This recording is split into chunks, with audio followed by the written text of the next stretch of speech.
Bonjour à tous, mon nom est Muriel Jean-Jacques, bienvenue sur Speed Coaching. Je suis vraiment contente que vous soyez là aujourd'hui avec nous. Alors dans la séquence d'aujourd'hui, je vais vous parler d'une compétence qu'il faut vraiment développer et qui vous sera très utile si vous êtes entrepreneur ou si vous êtes un cadre ambitieux qui veut monter ou si vous êtes un jeune leader qui veut réussir ses examens. Alors allons voir tout de suite quelle est cette qualité. Avant que je vous dévoile un petit peu c'est quoi cette qualité, je vais vous parler en fait d'une interview que j'ai vue d'un homme qui s'appelle Charles Michael Yim. En fait, c'est le PDG d'une compagnie qui s'appelle Breezometer, qui est une compagnie où il développe des plateformes sur smartphone qui vont permettre d'analyser le souffle des gens. Et cette analyse est intéressante parce qu'elle peut même aider au niveau de tout ce qui est cancer du poumon pour pouvoir voir s'il y a un cancer du poumon, si la personne est au stade 1 jusqu'au stade 4. Donc c'est vraiment intéressant cette plateforme et ce qu'il est en train de développer. Et lors de cette interview, il parlait des qualités pour pouvoir réussir et des qualités indispensables pour tout entrepreneur et toute personne qui a de l'ambition et qui a envie de réussir. Et cette qualité était l'organisation. Et pourquoi c'est important? Parce que ça va nous permettre d'avancer dans nos projets. Ça va nous permettre de vraiment clarifier nos idées. Alors, je vais vous présenter 10 façons de pouvoir être mieux organisé dans votre temps, dans votre emploi du temps. Alors, la première façon d'être organisé, c'est de savoir s'arrêter. Alors oui, généralement, on pense que les personnes qui sont organisées, ce sont des personnes qui sont super perfectionnistes. Alors non, les personnes organisées, ce sont des personnes justement qui savent placer leurs priorités et qui savent surtout savoir s'arrêter au bon moment pour ne pas casser l'équilibre de leur organisation. Alors, notez ça. Il faut savoir s'arrêter. Le deuxième point qui est essentiel, c'est de nettoyer régulièrement. Alors effectivement, pourquoi nettoyer régulièrement? Parce que souvent, on accumule.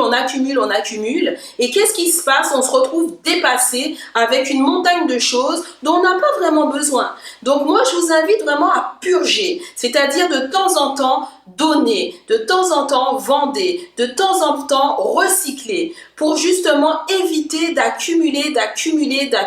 Donc la troisième chose qui est essentielle pour vous aider à être organisé, c'est de mettre vos priorités. Effectivement, parfois, on ne sait pas comment placer nos priorités. On a tellement de choses à faire et on ne sait pas par quel bout commencer. Donc du coup, finalement, on fait des choses qui ne sont pas utiles, qui ne sont pas essentielles et on laisse de côté les choses beaucoup plus importantes. Un autre point qui est essentiel, c'est de savoir dire non. Et oui, parce que si vous voulez être organisé, il y aura un moment où vous avez besoin de temps pour vous, besoin de temps pour pouvoir vous organiser et faire les choses que vous avez planifiées. Et si tout le temps vous avez quelqu'un qui vous arrête et vous empêche de planifier, de vous organiser ou de faire les choses que vous avez à faire, ça sera vraiment difficile. Alors, il faut que vous appreniez à dire non. Le cinquième point, c'est d'acheter les choses que vous avez réellement besoin. Souvent, on se retrouve à acheter. C'est parfois des achats compulsifs. On n'en a pas vraiment besoin, mais on pense qu'on en a besoin. 6. Créer un espace pour chaque chose. Souvent, vous retrouvez à vous dire « Ah, mais où est-ce que j'ai mis mes clés? Je me rappelle plus où je les ai mises, bordel. » Eh bien, pourquoi? C'est parce que à chaque fois, vous posez les choses et pas à la bonne place. Donc, apprenez à mettre chaque chose à sa place. Bon, il est vrai que c'est pas tout le monde qui y arrive. Moi, la première, je vais vous dire que c'est vraiment pas évident pour moi. Il y a certains points que je vous ai énoncés où je travaille encore dessus. Mais par contre, lorsqu'il s'agit des clés de la maison, je les pose toujours au même endroit. Ou dans la voiture, je les pose toujours au même endroit. Pourquoi? Parce que je n'ai pas envie d'aller les chercher, de perdre mon temps à les chercher. Donc c'est pour ça que pour certaines choses, je vous encourage fortement de leur trouver une place qui leur est propre. Le 7e point, faire les choses maintenant. Le 8e point qui est important, c'est de nettoyer les choses au fur et à mesure parce que évidemment, on se dit qu'on va nettoyer et On se retrouve le week-end à devoir nettoyer toute la maison et finalement on n'a vraiment pas envie de ça. On a plus envie de relaxer, passer du temps avec nos amis, avec notre famille. Le prochain point que nous allons voir, c'est de planifier. Effectivement, il faut planifier. Pourquoi c'est important?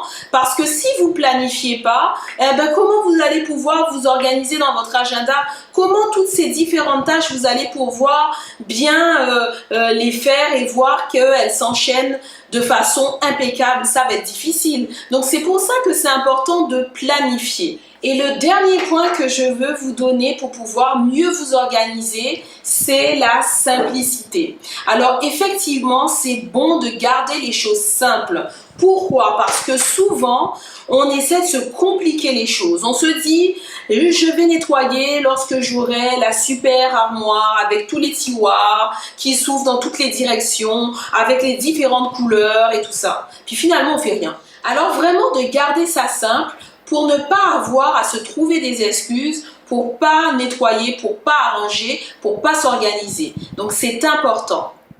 J'espère que cette séquence vous a plu et que vous allez vraiment retenir ces 10 choses qui vont vous permettre d'être bien organisé. Vous avez bien compris que cette compétence est vraiment indispensable lorsque vous voulez avancer dans votre business, lorsque vous voulez monter l'échelle hiérarchique de l'entreprise ou lorsque tout simplement vous voulez réussir vos examens.